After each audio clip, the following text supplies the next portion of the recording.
Hi guys, welcome back to my channel. Ako na yung Bisaya nga professional boxing coach. Aton day 5, basic boxing learning karon. So, mag-training ta og unsa ka ba-practice ang right hook kay left-handed man ta. Kung mo-follow mo sa akong position left-handed, dindot kay mo vlog boxing. Para mo si Manny Pacquiao ba. Right hook, di ba ana? So, balik sa position. Ang imong day dapat letter L yun na siya gapon. Mao gyapon to sa day 1 nimo, letter L. Nya 45 ang distansya imong i-check 45. So ana gyapon kamot, sikit. Og left-handed ta, dapat left-handed ta tanan, ana kamot.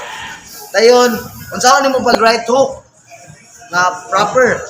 I-twist imong hips, ug tuhod, ug foot, ana no, api sabay sa imong shoulder, ana right hook slowly. Sige. Back, ana sa twist. Twist lang sa, ay lang mo kabalaka nga hinay mi. Kaya basic man ako ah. So gumata sa unog yun. Ano? Twist. So mo na buhaton ninyo. Mabandi ka, right hook, boom. Balik. Atras, right hook, twist yung ano, boom. Oh, simple na kayo. Boom. Atras. Nya, taibot. Natin ka. Bandi na sad. Right hook, boom. Atras na sad. Boom. Taibot na sad. Bandi na sad. Boom. Dapat inyo ang right hook, dapat libre yung panga. Boom. Atras. Boom. Taibot. Nag-twist mo, boom. Libilo.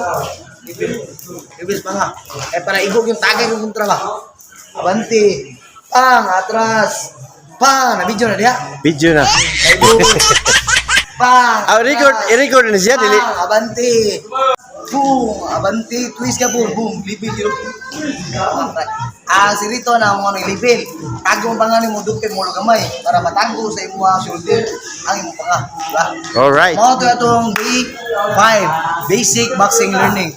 So, more boxing update and more follow and share. Subscribe.